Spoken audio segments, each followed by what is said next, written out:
Good morning, সবাই কেমন আছো? আশা করি সবাই খুব ভালো আছো। সকাল থেকে কাজ করে আমার মুখ চোখ দেখে বুঝতে পারছো আমি খুবই বিধ্বস্ত। আর বর খেয়ে দিয়ে কাজে চলে গেছে, রান্নাও কমপ্লিট।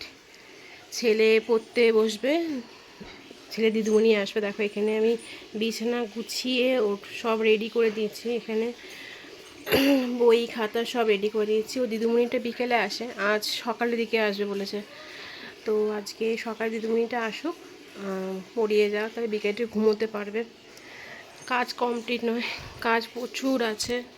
কিছু সোফাখানা কি দশা, নিচে পর্যন্ত জামা কাপড় পরে রয়েছে। এটা এখন পরিষ্কার করতে হবে। আর চলো রান্নাঘরটাও খারাপ অবস্থা, খুব একটা ভালো অবস্থা নয়। চলো তোমাদের সাথে শেয়ার করি রান্নাঘরটা কেমন আছে। এখানে আমি মাছের মাথা ভেজে রেখেছি। এখানে পুরো মেসি হয়ে রয়েছে, কোনো গোছানো নেই, কিছু নেই। এখানে মাছ আমি ঝাল করেছি, ডাল করেছি, আর তো আমি কিছু রান্না করিনি। হ্যাঁ, শাক ভাজা করেছিলাম আর ভাত করেছি। ভাত দেখানো কিছু নেই, আর জায়গাটা প্রচণ্ড মেসি হয়ে রয়েছে। এটা দেখালে তোমাদের আর মনে হয় রান্নাঘরটা এতটাই খারাপ অবস্থা, তোমাদের দেখালে তোমরা বিশ্বাস করবে না কী অবস্থা রান্নাঘরটা। এমনকি আমার চোখ মুখের অবস্থাটাও খুব একটা ভালো নয়। যেটা পা ব্যথা করছে, দেখা যাক কেন করছে পা ব্যথাটা। যে ঘর দৌড়ও গোছাতে হবে। মোটামুটি ছেলে স্কুল থাকলে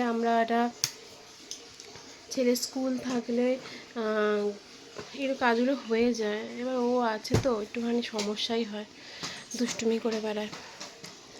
তার মধ্যে এগুলো সব পরিষ্কার করে নেব। তো টাটা।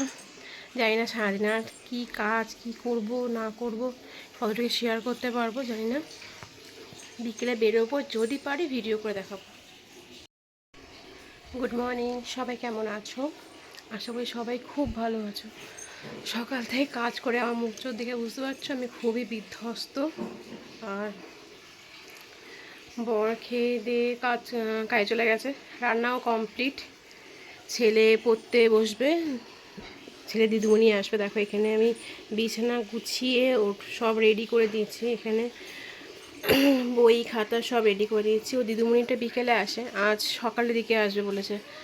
তো আজকে সকালে দিদিমণিটা আসুক, পড়িয়ে যাক, তাহলে বিকেলে ঘুমোতে পারবে। কাজ কমপ্লিট নয়, কাজ প্রচুর আছে। কিছু সোফাখানা কি দশা, নিচে পর্যন্ত জামা কাপড় পরে রয়েছে। এটা এখন পরিষ্কার করতে হবে। আর চলো রান্নাঘরটাও খারাপ অবস্থা, খুব একটা ভালো অবস্থা নয়। চলো তোমাদের সাথে শেয়ার করি রান্নাঘরটা কেমন আছে। এখানে আমি মাছের মাথা ভেজে রেখেছি। এখানে পুরো মেসি হয়ে রয়েছে, কোনো গোছানো নেই, কিছু নেই।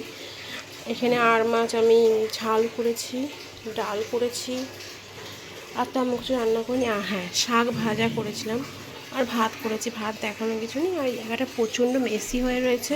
এটা দেখালে তোমাদের আর মনে হয় রান্নাঘরটা এতটাই খারাপ অবস্থা, তোমাদের দেখালে তোমরা বিশ্বাস করবে না কী অবস্থা রান্নাঘরটা। এমনকি আমার চোখ মুখের অবস্থাটাও খুব একটা ভালো নয়।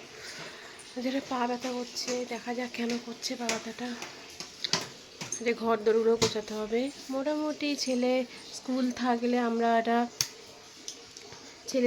থাকলে এর কাজগুলো হয়ে যায়। এবার ও আছে তো একটুখানি সমস্যাই হয়, দুষ্টুমি করে বেড়ায়। তার মধ্যে এগুলো সব পরিষ্কার করে নেব। তো টাটা। জানি না সারাদিন আর কী কাজ, কী করব না করব, কতটুকু শেয়ার করতে পারবো জানি না। বিকেলে বেরোবো, যদি পারি ভিডিও করে দেখাবো। দেখো আমার সব মোটামুটি কাজ কমপ্লিট। এখানটা এখন ভদ্রই আছে, পুরো পরিষ্কার, কিচ্ছু নেই। বিছানাটাও মোটামুটি পরিষ্কার, ছেলেকে পরিয়ে গেছে। আর আমিও স্নান ফান করে একদম রেডি।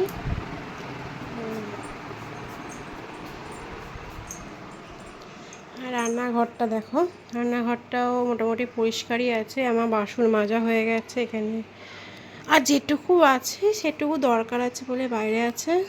দেখো এখানটা একদম পরিষ্কার।